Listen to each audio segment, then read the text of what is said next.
O legado do herói, o filho travesso. Uma manhã tranquila, em volta de uma praia, Daniel montava peixes para capturá-los, com a ajuda da maga Diana, que usava suas bolhas mágicas para capturá-los também. Já perto da praia, havia sua noiva Rebeca, que estava mais cota, preparando os peixes. Despreocupado em uma rede, Mateus descansava sem preocupações, quando de repente é acordado por um esguicho de água. Diana, um bando de Tiago, o chamou de bela adormecida, enquanto ria dele que estava todo encharcado e com um olhar de fúria nos olhos. Quando de repente surgiu um homem alto chamado Arutó, que então explicou a Daniel que na verdade os peixes grandes não tinham gosto bom, apenas os peixes pequenos eram saborosos, pois os peixes grandes geralmente tinham gosto amargo. E então ajudou Daniel a capturar os peixes com sabores melhores, e Daniel, como gratidão, decidiu ajudá-lo a carregar os barris de peixe e levar até a cidade de Baldric. No caminho, Arutó explicava a Daniel que tinha uma filha chamada Helga, que havia perdido sua mãe Inga. Por isso ele sempre mimava a garota e estava pegando peixes porque ela disse essa manhã que sentia vontade de comer peixe. Tocando o coração de Rebeca, que também havia perdido sua mãe assim que havia nascido. O sol se punha no horizonte, banhando as colinas em tons de dourado e fogo. Daniel, um jovem de 17 anos, caminhava com passos firmes, sentindo o peso e a responsabilidade da insígnia de luz que pendia em seu pescoço. Era o colar de seu pai, o lendário herói Jeremias. Ao seu lado, o dragão verde-cota batia as asas suavemente, um companheiro fiel em uma jornada que estava apenas começando.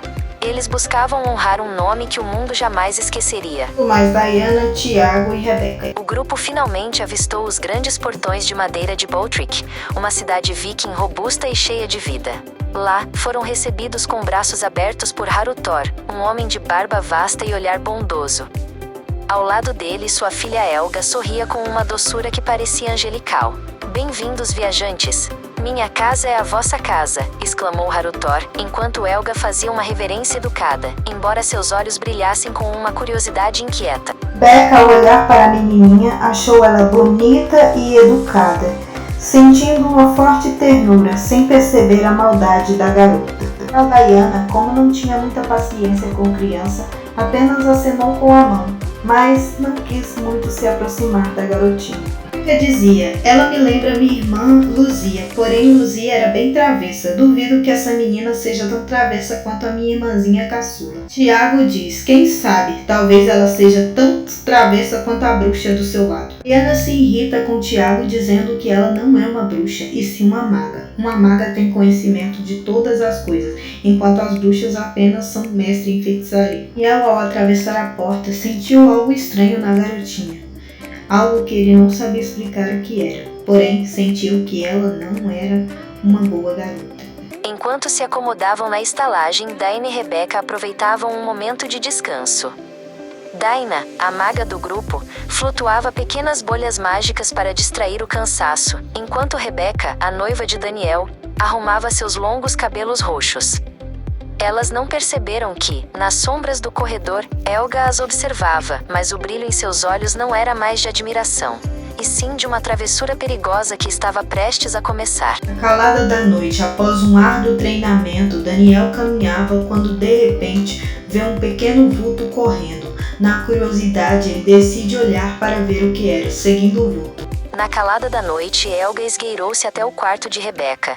Com uma tesoura afiada brilhando sob a luz da lua, ela se aproximou da jovem que dormia profundamente. Ela iria fazer uma de muitas de suas famosas travessuras. No entanto, o ranger de uma tábua no chão a fez parar por um segundo.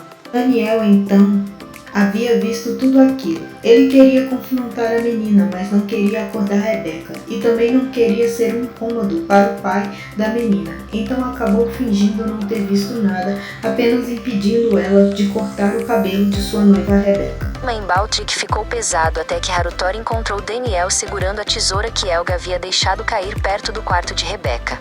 Daniel não recuou. Ele olhou nos olhos do grande líder viking e mostrou a prova. Arutor, seu coração é bondoso, mas sua bondade está cegando você para as ações de sua filha. O que ela faz não é brincadeira, é maldade disfarçada, disse Daniel, com a autoridade que herdara de Jeremias. Na manhã seguinte, Tiago caminhava sobre um quintal quando de repente alguém joga um balde de água em cima dele. Como ele não consegue ver quem foi, ele acusa Diana de ter feito isso. a confusão começou. Você que jogou aquelas cobras de água em mim de novo, não foi? Disse Tiago para Diana. Diana então disse, se fosse eu teria feito melhor. Ambos estavam sem se falar. Porém, a princesa Rebeca estava com uma garotinha brincando de boneca, enquanto Daniel estava com Arutor. Daniel acaba comentando a Arutor que acha que a filha de Arutor, Elga, estava fazendo aquelas travessuras. Arutor diz que percebia que ela era um pouco travessa, mas tinha medo de discipliná-la, já que ela era a única coisa que a mãe dela deixou para trás, já que a mãe da menina havia morrido e agora ela só tinha ele. Daniel foi firme na palavra, dizendo para ele que se ele não disciplinasse a menina a tempo, ela poderia fazer coisas realmente perigosas que pudessem prejudicar alguém. Porém, ele afirmou que a sua filha jamais o faria. Outro dia, se preparando para ir embora, mexendo em sua bolsa, Daina deu um grito agudo ao abrir sua bolsa de viagem. Uma cobra verde e sinuosa deslizou para fora, assustando a todos. Tiago, o jovem de cabelos vermelhos e estilo reservado, agiu rápido para afastar a criatura com um cajado. Isso não foi um acidente, murmurou ele, observando Elga, que fingia horror escondida atrás de um pilar, observando o caos que havia criado com um sorriso oculto. Tiago então diz, talvez ontem também não tenha sido você, mas tenha sido outra pessoa. Daniel, percebendo o padrão de eventos estranhos, confrontou Elga nos fundos da estalagem.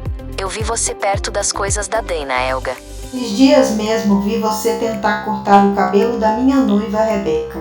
Acho que você sabe bem quem jogou água no Mateus. Por que está fazendo isso? Questionou ele, com a voz séria de quem carrega um legado de justiça. Em vez de confessar, Elga começou a soluçar dramaticamente, lágrimas falsas rolando por seu rosto. Você está me acusando só porque sou uma criança?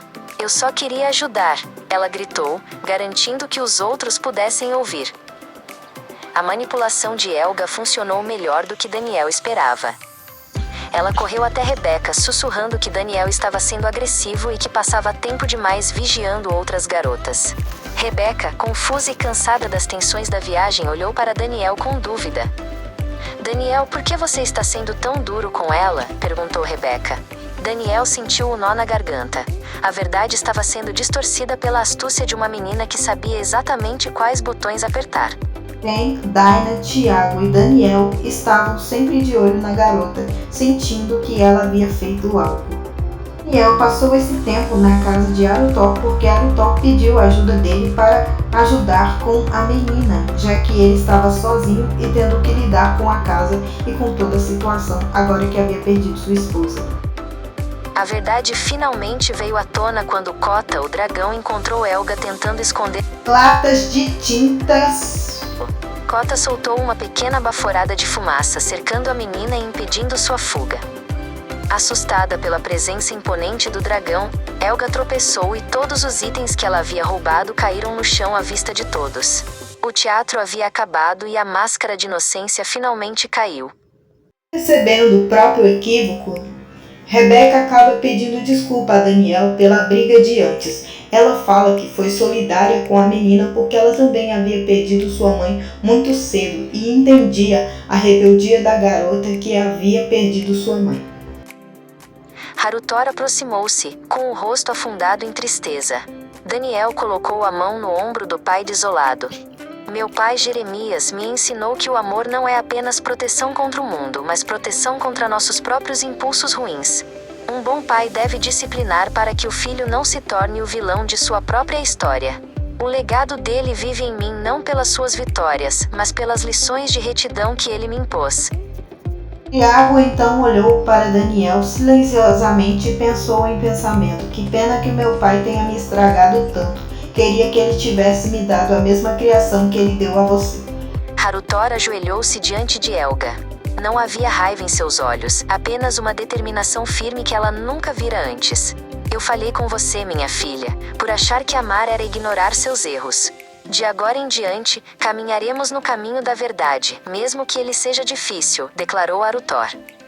Helga, percebendo que não poderia mais manipular as emoções do pai, abaixou a cabeça, sentindo pela primeira vez o peso real da vergonha e o início de uma mudança necessária. Com a paz restaurada em Baltrique, o grupo se preparou para partir. Tiago ajustou sua mochila, olhando para Daniel com um novo respeito. Eles haviam salvado uma família sem precisar sacar uma espada. Daniel olhou para a insígnia de seu pai e sorriu. Ele sabia que Jeremias estaria orgulhoso. O legado do herói não era feito de monstros derrotados, mas de corações orientados para a luz. A jornada continuava, e eles estavam prontos para o que viesse a seguir.